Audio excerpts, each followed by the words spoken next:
Like that, tell me when. Yeah. Okay. Do we need to start again? Yeah. Yeah, okay. Sorry. So Ken, just a little bit about your history with the RNLI and how you came to do the role that you're currently doing here in Fleetwood. Yeah, I was volunteer with National Coast Watch at Rossall Point, and I was their press officer, and Dave, the operations manager at the time, asked if I'd come down and have a look at the role down here, which I did. That was in 2016. Right, okay. How did that differ role-wise here to there? The Coast Watch press officer role very much independent. With RNLI, there's fantastic support. Yeah. I have a media manager and a media officer in the Northwest. I've been on a fantastic training course down at the RNLI College. Right, okay. Because it's Whereabouts very much... is that, sorry? That's in Poole, in Poole, Dorset. right, okay. Yeah. Oh, right. And it's RNLI looking at it as a role to help raise the profile of the RNLI and to protect it as well. Because obviously adverse publicity could affect donations and things like that. Yeah, you know. So course, it's very much the guidance that you get helps you make sure that doesn't happen, basically. Yeah, so there was a great deal of support there, which is very reassuring. Yeah, that's fantastic, really, really good. And what about the RLNI in general? Have you got some, maybe little, for someone who doesn't know what the RLNI is, a little bit about the history, just a little profile, any bits that maybe we wouldn't know as the general public that you're allowed to share? Just well, the RNLI is 200 years old next year, our bicentennial.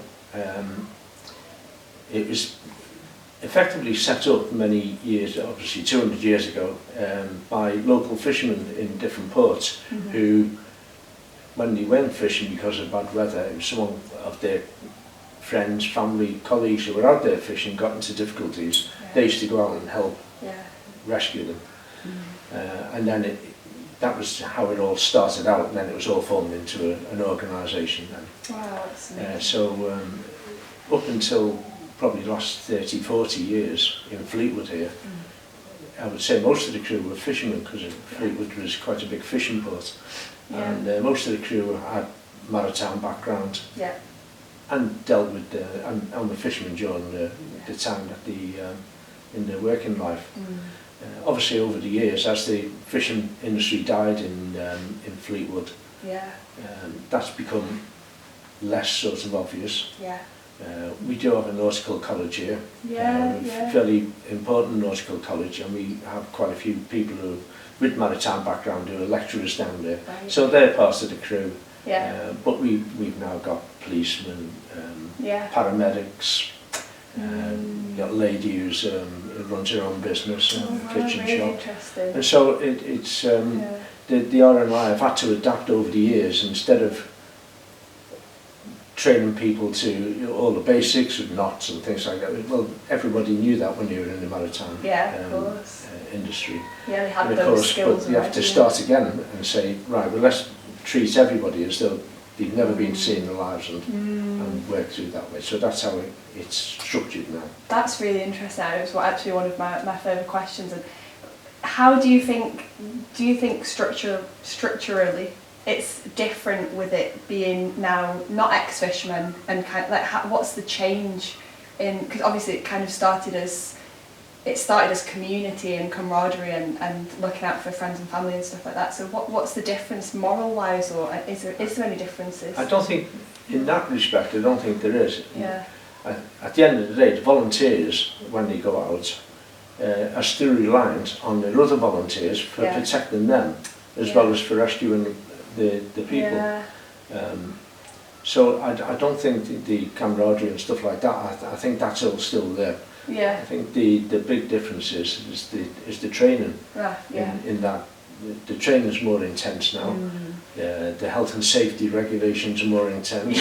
They have to ensure that there's a duty of care basically for the RNLI, and it could, I would suggest that many years ago that there was still a duty of care there, but the fishermen were always sort of they lived in a dangerous industry, they were working in a dangerous industry, so they knew sideways and Yeah.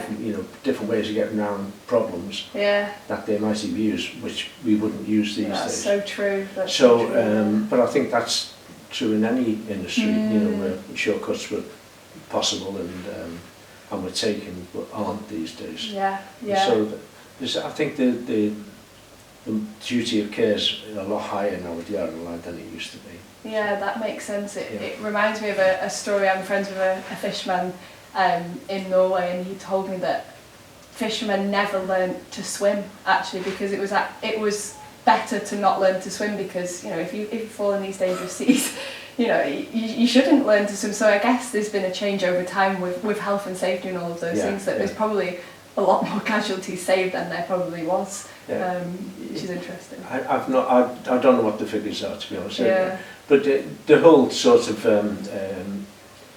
casualty ratio, I suppose, has changed. In the old days, it used to be fishermen, commercial fishing. Yeah. There wasn't an awful lot of leisure industry on the water. These days, there's a lot more leisure industry on the water. Yeah.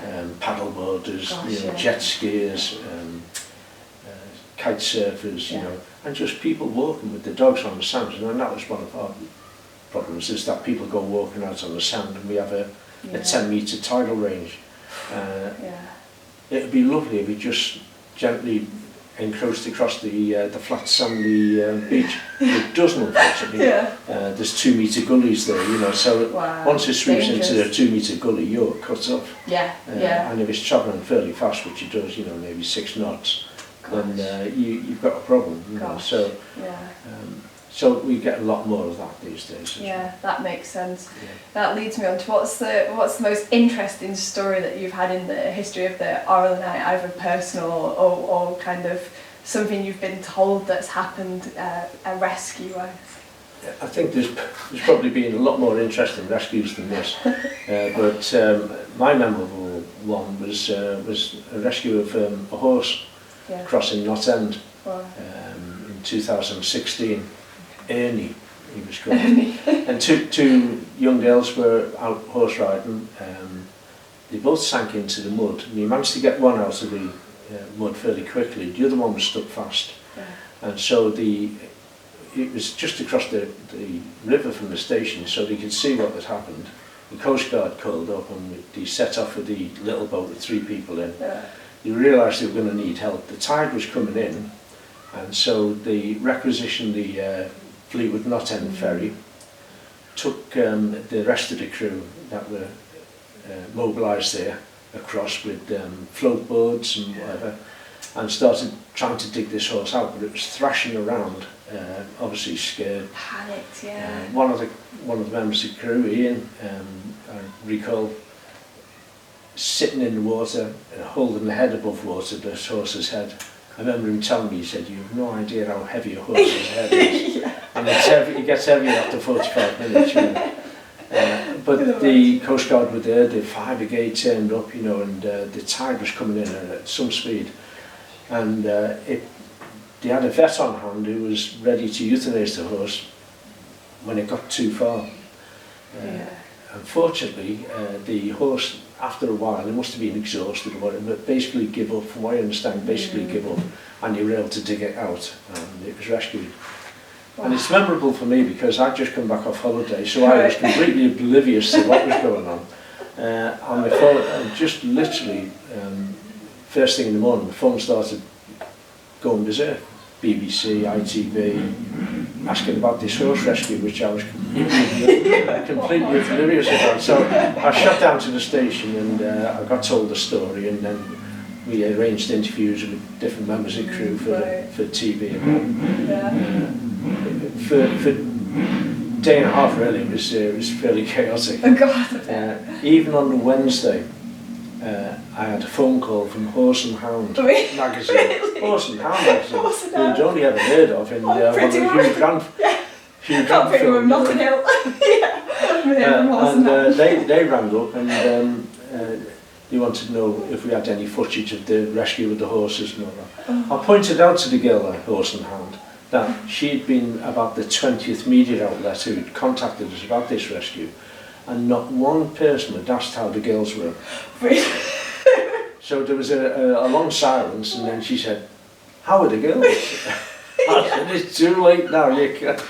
To be honest, I also didn't think about the girls. So that was a memorable one. God, Evidently, it was called Ernie because Tony, who we just met, he was over there as coxswain, and I think he was coxswain at the time. And as they were trying to free the horse, Tony was there urging it on, and on film we heard Tony's, "Come on, Ernie! Come on, Ernie! You can do it." And so he took some stick for that. Every time he walked in there was... Come on, Ernie. Wow, that's brilliant. What a story. It's so interesting. I don't know how to follow that, but I guess we'll move over to the Wyre Light and talk a little bit about that. So, just as someone who wouldn't know about the Wyre Light, obviously it was quite a feat for Fleetwood being the first screw pile light, and so it's got a really important history. But what do you know about it? What can you tell people about it? How is it important? Well, Fleetwood, what's happened to it? I think Fleetwood was fairly unique in that it had 3 lighthouses, and they were known locally as the Three Sisters. I think officially they call the Pharos the Beach Lighthouse and the Wyre Light. Yeah. And they were used to navigate up the channel. So if you got the 3 lighthouses in line, you could navigate up the channel in a straight line and avoid any sandbanks. The 2 lighthouses that are still on shore now, the Pharos and the Beach Lighthouse, Big and Little, and I think they're still lit up and they're still used by the crew. And Tony was saying he still uses it when he comes up. He lines up with the 2 lighthouses, so they're still used these days. So it's fairly unique in that we had 3, I suppose. Obviously, back in 1948, there was a problem where the Wyre Light caught fire. Evidently what had happened was the lifeboat was out trying to find a yacht that had gone missing. The yacht was found, and the Wyre Light set off a flare to alert the lifeboat to come back in. Unfortunately, the flare set fire to, we're not too sure, but do you think it was a paraffin stove or something? Wow. And there was a fire at the Wyre Light. Obviously the lifeboat came back in, left 3 of the crew to help fight the fire, but then it started getting out of hand. So they rescued the 3 crew and the 3 lighthouse keepers and brought them ashore. And that's how it was. After that, they put an automatic, no more light keepers on the Wyre Light after 1948. They put an automatic light on there until 1979, and then that was decommissioned, and they put a buoy out in the bay now, and it's called a fairway line, and that's that replaced the Wyre Light. Why was it decommissioned? Just because of the danger of the infrastructure? And I guess so. I'm not really sure, to be honest, but I suspect there might have been shifting sand or whatever that they thought we needed something a bit further out. Because at low tide, the Wyre Lights, as you will find out on the wreck track, is high and dry. And you'll be relieved to hear it's high and dry.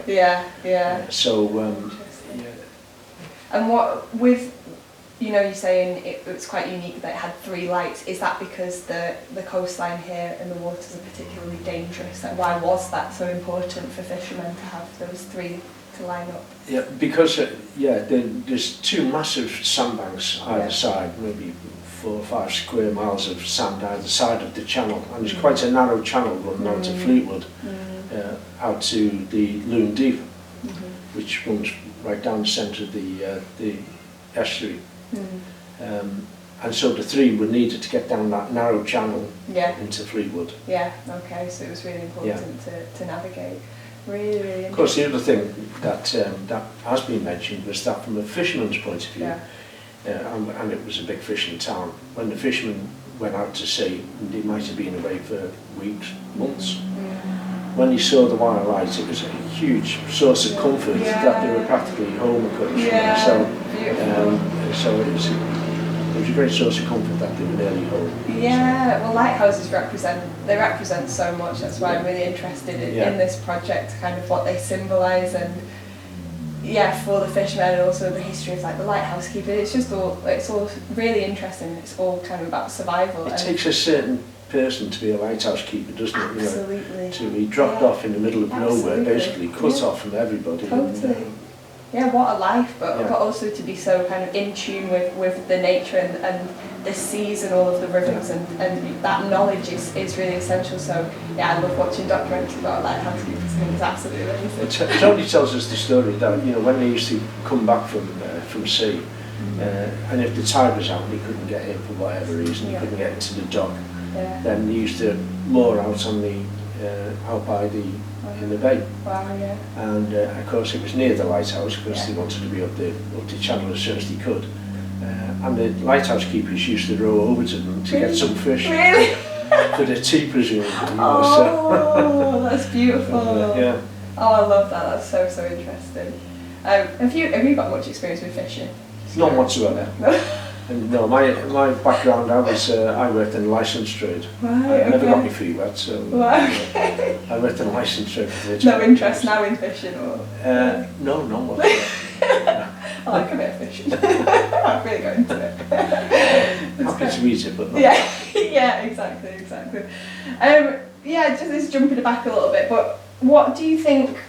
Yeah, with kind of the generation, this is something that I think about in Norway a lot because it is a very small island that has a really, really long lineage of fishermen, and this is the first generation where the sons have said, this I won't be carrying it on. Some have still got an interest in it, but as a profession, it's kind of stops there, and obviously that's happening in every coast, especially in the UK as well. So what's the history of places like Fleetwood when you get these generation kind of stop marks in fishermen? What do you think the future is?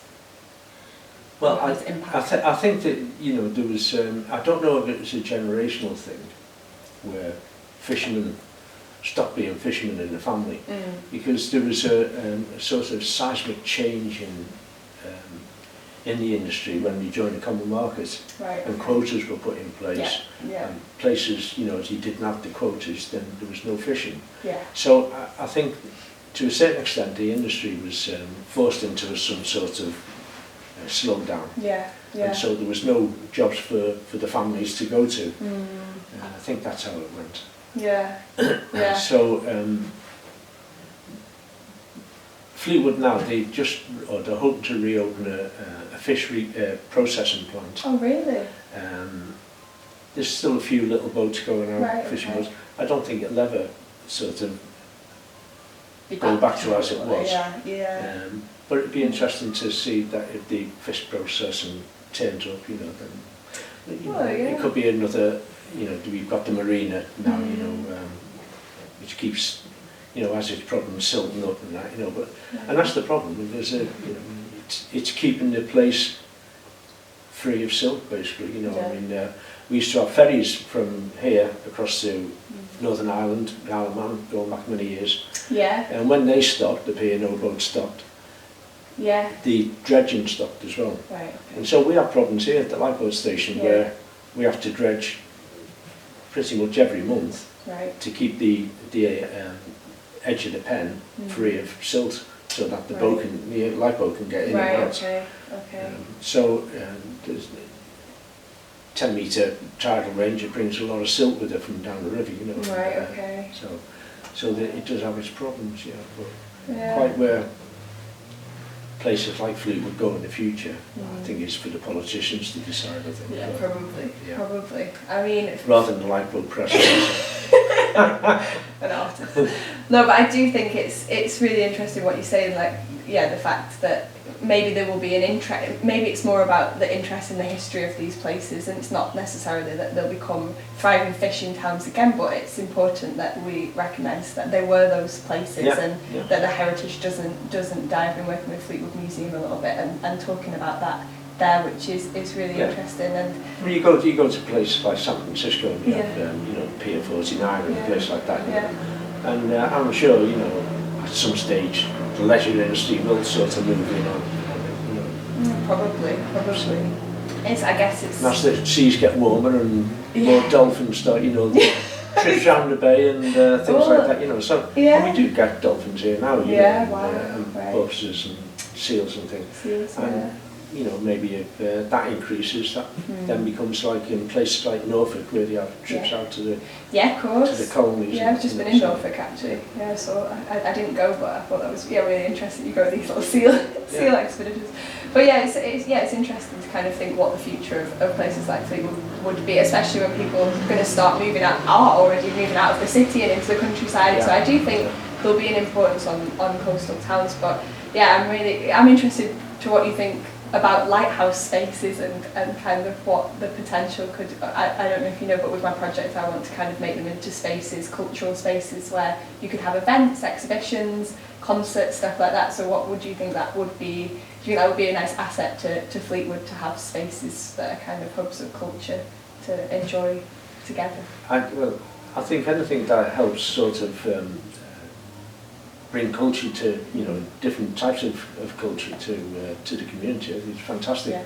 Especially if it helps, you know, with school children, introduce them to into different types of arts. Yeah. It's got to be of interest, you know, and I think different cultural venues is we'd love to hold an exhibition here at the lifeboat station. That would be really good. We'll definitely do that. If you ever get round to holding the exhibitions in Fleetwood, we would be absolutely delighted to host one here. Absolutely, you know. I think it would be fantastic. It'd be a unique place to hold an event. Totally, and like you say, bringing school kids, like I'm really interested in the mix of generations. I think we can all learn so much from each other, and it's so important to share in knowledge, because, you know, if these school kids never mixed with older generations, they wouldn't know anything. They could grow up in this place and not know what a beautiful, rich history, and not even know what this place is. So bringing them into this space and kind of getting to explore and share, it's really amazing. And we get school children coming around on school trips now, and you know, and it's fantastic to see them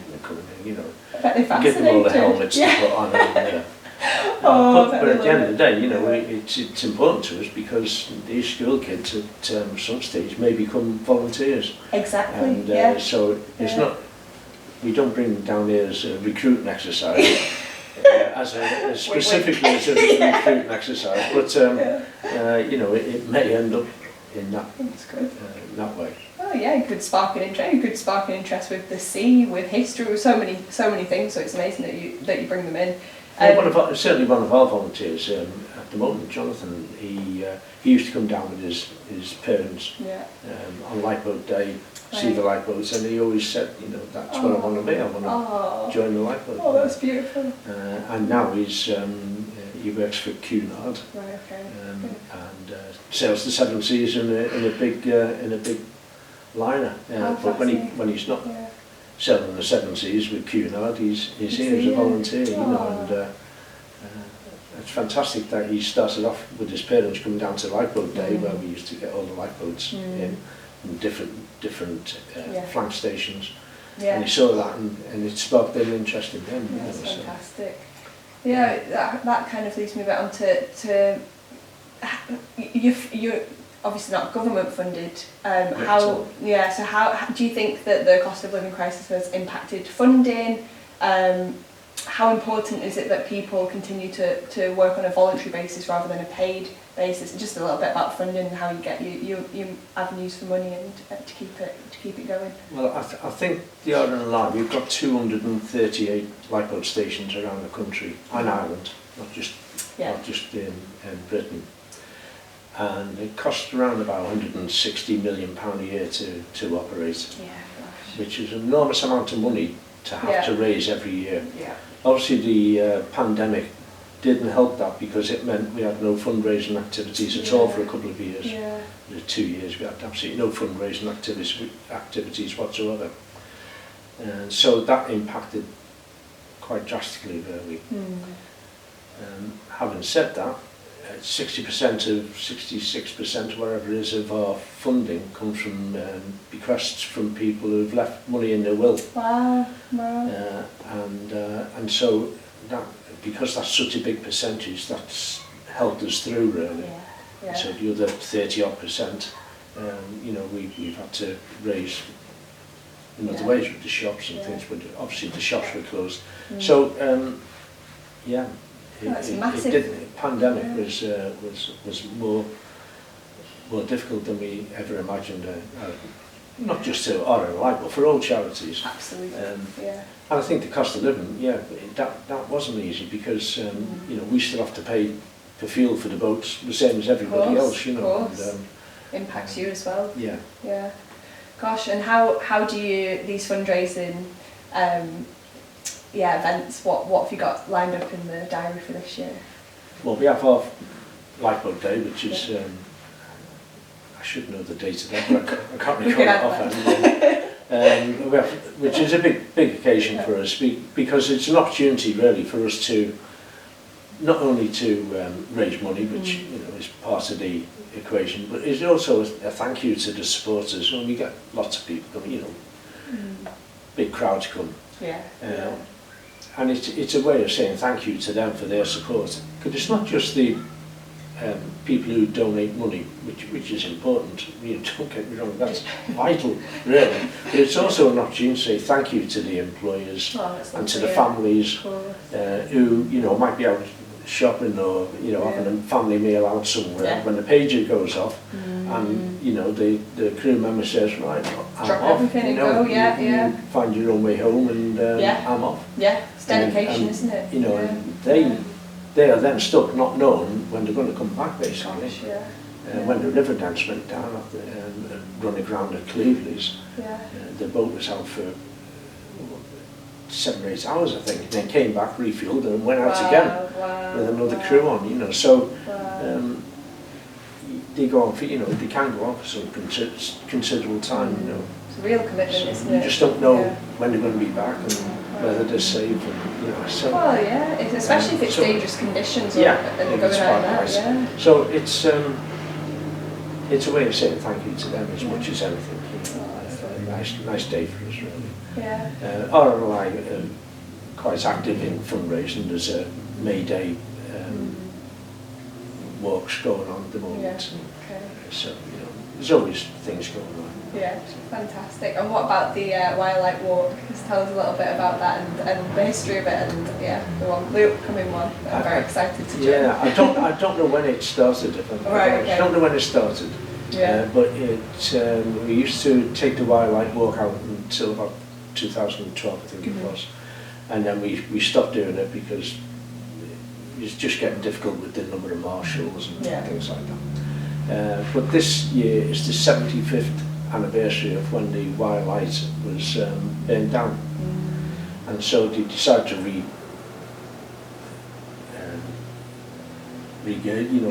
it back again. And what happened was they decided we were going to do the walk, and they asked me if I'd put something out on Facebook just to gauge reaction as much as anything. And I think we had something like 35,000 views, so we knew it was going to be relatively successful. We then decided we were going to have 1,200 tickets available. We set up there was a website that sells tickets for organisations, which we decided we were going to go at 9 o'clock on this particular Saturday morning, and at 9:05 people were contacting me saying, "You've sold out, I can't get tickets." It was just like someone said, it was like Ed Sheeran concert, you know, whoever Ed Sheeran is. But evidently the website actually crashed. There was that many people trying to get on. So we eventually got it. It would be a Saturday, of course. We couldn't get in touch with the company to sort it out. So we eventually got it going again on the Monday. We sold out within the hour. So we increased the number of tickets to 1,600, which we've sold now. We're still getting people saying, you know, if there's any tickets available, please, you know. So amazing that people are interested. Excited, there's a real buzz around it. I loved what you said earlier about the previous walk being kind of a biblical. It's a biblical site. I mean, it's amazing. When I first seen it was incredible. There's a long line of people wandering across the flat sands, people on horses, and dogs. It was biblical to watch. It was just a long line of people. And he set off and he carried on going, and you know, it practically stretched from from the shore up to Wyre Light, there's all these people and now, you know, so it was an amazing sight. So interesting to think, what would the lighthouse keepers of the past thought of that scene coming towards them? It's so past and present, it's so interesting, isn't it? They would never have known that was going on. So and that would never have been organised, you know, no one would have thought about doing that. Yeah, you know, exactly. Leisure activities this day just move more into people's lives. Yeah, you know, so it's really important, isn't it? And I guess it keeps it going. It may go into the sea, it may not be there anymore, but it does keep some kind of heritage and community together, which is what it's all about. And that's what it is. It's a fantastic community event, really. You know, and a lot of people who contacted us now, you know, saying, you know, we haven't done this for so long, you know, we used to go out as kids on the Wyre Light, and it'd be lovely to take my kids out on the rec trek, you know. So it's been quite interesting, really. You know. How fantastic. Well, me and Jacob are very excited to join, and thank you so much for your time, Ken. It's been really nice meeting you, and thanks for sharing all this knowledge about the RNLI. It's been a pleasure. Anchor. Thank you so much, Ken. Of course, it was brilliant. Thank you so much. Really interesting. It's God, you can't half bloody to Do another big clap, Sash. Another one? Yeah. We'll do it together. Go on, Ken. Amazing. Brilliant. It would be really nice to just get a shot